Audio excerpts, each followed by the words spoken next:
Hey everybody, I'm John Roark, Editor-in-Chief of Phoenix Home and Garden, and we're here with Brian Kissinger, horticulturist.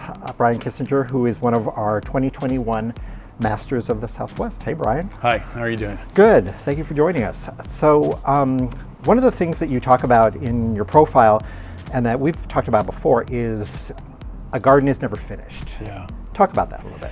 You know, a lot of times people building a home, they'll have this list of all these requirements to create that sense of place. But once you do it and the first installation, it's like you gotta live with the garden and you gotta be in that space and be in the sense of place before you really establish what it's gonna feel like. It takes time. And I always tell people, first thing, think about your canopy of trees. That's like one of the first things. Create the protection you need to create the garden underneath.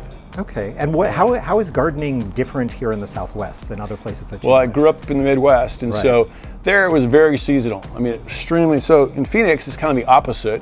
The wintertime, we grow a lot of our flowers and things. The summer, you know, the light bulb's on three-way high, so we're retreating from it. Right. So it's different, but you also can plant here most of the season all the time and prepare for the next. It's kind of like there's three seasons. You know, winter, summer, and then that spring, fall is one season, you know, on both ends. Yeah, exactly. And we featured your own garden, I think it was in our June, July issue last year, and you are growing things there that one would think would not survive here.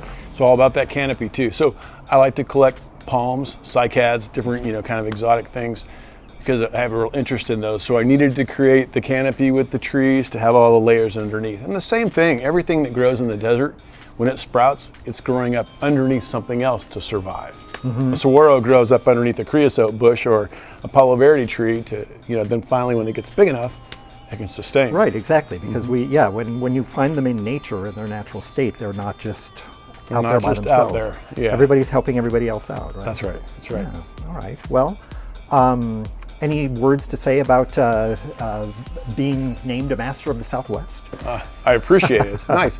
You know, I love this. And as a kid, I grew cactus in a greenhouse back in Missouri, and always been drawn to the interesting forms that desert plants have, and just the environment, the big sky, you know, out west. Exactly. It's exciting. And there's an opportunity here. And in the right locations, you know, you can grow many things. And just, you know, experimenting is one of the things I love to do too. That's the other part about a garden. You should experiment.